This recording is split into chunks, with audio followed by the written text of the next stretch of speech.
बिस्मिल्लाहिर्रहमानिर्रहीम। अस्सलाम वालेकुम। उम्मीद है आप सब लोग खैरियत से होंगे। जैसा कि आप लोग जानते हैं, लास्ट ईयर एसएनसी यानी सिंगल नेशनल करिकुलम के तहत प्राइमरी और एलिमेंट्री क्लासेस का सिलेबस चेंज कर दिया गया है।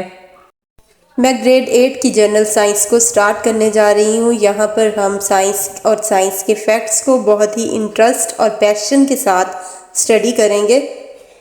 तो चलिए स्टार्ट करते हैं। साइंस का पहला यूनिट है इकोलॉजी यानी माहौलियात। Ecology is a combination of two words eco and logos. Eco means place to live यानी रहने की जगह, and logos means to study. आज हमने इकोलॉजी का बेसिक से इंट्रोडक्शन पढ़ना है, जिसमें biotic component, abiotic component, ecology, ecosystem and carbon and oxygen cycle को डिस्कस करेंगे। इकोसिस्टम कई तरह के हो सकते हैं। ये आबी भी हो सकते हैं और ये जंगल का इकोसिस्टम भी हो सकता है। इकोसिस्टम दो चीज़ों से मिलकर बनता है, जानदार और बेजान अशिया। Biotic component, living things of an environment are termed as its biotic components, for example plants, animals, bacteria and viruses वगैरह। इकोसिस्टम दो तरह के कंपोनेंट्स से मिलकर बनता है, biotic components and abiotic components. Biotic components में जानदार जैसे प्लांट्स, एनिमल्स और बैक्टीरिया और वायरसेस वगैरह शामिल हैं, जबकि एबायोटिक कंपोनेंट्स में बेजान चीज़ें आती हैं। Non living things of an environment are termed as its abiotic components, for example water, soil, carbon dioxide and temperatures etcetera. ये दोनों कंपोनेंट्स इकोसिस्टम का एक ज़रूरी हिस्सा हैं। जिस तरह बायोटिक कंपोनेंट्स की इम्पोर्टेंस है, इसी तरह एबायोटिक कंपोनेंट्स भी बहुत ज़रूरी हैं, और इन दोनों कंपोनेंट्स की मौजूदगी में ही इकोसिस्टम वजूद में आता है। The system of interaction and interdependence between biotic and abiotic components of the environment is called ecosystem. जानदारों के जिंदा रहने के लिए हवा, पानी, ऑक्सीजन और एक मखसूस दर्जा हरारत की ज़रूरत होती है, जो कि सारे एबायोटिक कंपोनेंट्स में शामिल हैं। इस तरह इकोसिस्टम एबायोटिक और बायोटिक कंपोनेंट्स के दरमियान एक ख़ास इंटरैक्शन से वजूद में आता है। ये दोनों एक दूसरे के लिए लाजिम व मलज़ूम हैं। जैसा कि आप फोटोसिंथेसिस की ही एग्जाम्पल लें। फोटोसिंथेसिस में सनलाइट एबायोटिक फैक्टर है। सनलाइट की प्रेजेंस में पौधे अपने लिए खुराक तैयार करते हैं। Now what is ecology? The study of relationships between the biotic and abiotic components of an environment is called ecology. Now what is carbon and oxygen cycle? Carbon and oxygen are two elements that are essential to life. They are naturally present in atmosphere in the form of carbon dioxide and oxygen.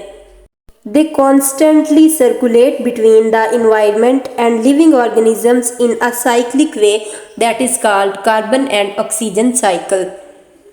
Carbon और oxygen दो अहम तरीन elements हैं जो carbon dioxide और oxygen gas की शक्ल में मौजूद होते हैं। कार्बन साइकिल को अगर फोटोसिंथेसिस से स्टार्ट किया जाए तो photosynthesis is a combination of two words, photo means light and synthesis means to make, यानी रोशनी की मौजूदगी में कुछ तैयार करना। पौधे सूरज की रोशनी की मौजूदगी में अपनी खुराक तैयार करते हैं। जब पौधों पर सूरज की रोशनी पड़ती है तो ये ग्लूकोज तैयार करते हैं। इस अमल को फोटोसिंथेसिस कहा जाता है।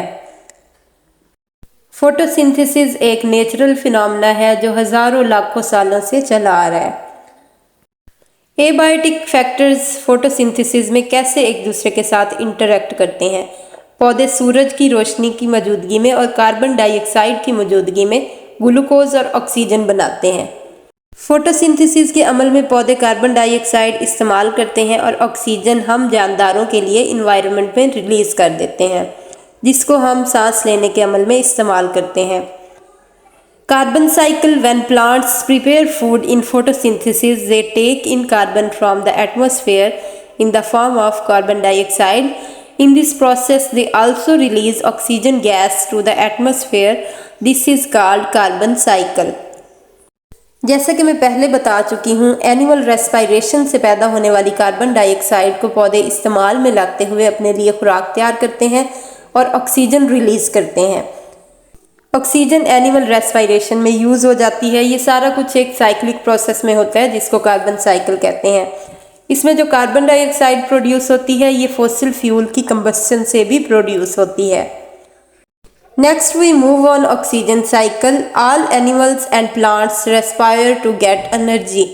During respiration they take in oxygen from the atmosphere and release carbon dioxide to atmosphere. This is called oxygen cycle.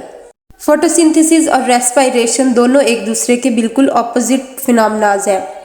Photosynthesis में जो चीज़ रिलीज हो रही है वही चीज़ रेस्पायरेशन में बनने में इस्तेमाल हो रही है। पौधे फोटोसिंथेसिस के अमल में जो ऑक्सीजन बनाते हैं, एनिमल्स उसको रेस्पायरेशन के ज़रिए अपने अंदर लेकर जाते हैं। ये सारा कुछ एक साइक्लिक फॉर्म में होता है जिसको ऑक्सीजन साइकिल कहते हैं। उम्मीद है आपने कार्बन एंड ऑक्सीजन साइकिल को बहुत ही अच्छे तरीके से समझने की कोशिश की है। Thank you for watching. अगर आप लोगों ने अभी तक मेरा चैनल सब्सक्राइब नहीं किया तो प्लीज़ सब्सक्राइब माय चैनल। अल्लाह हाफिज़।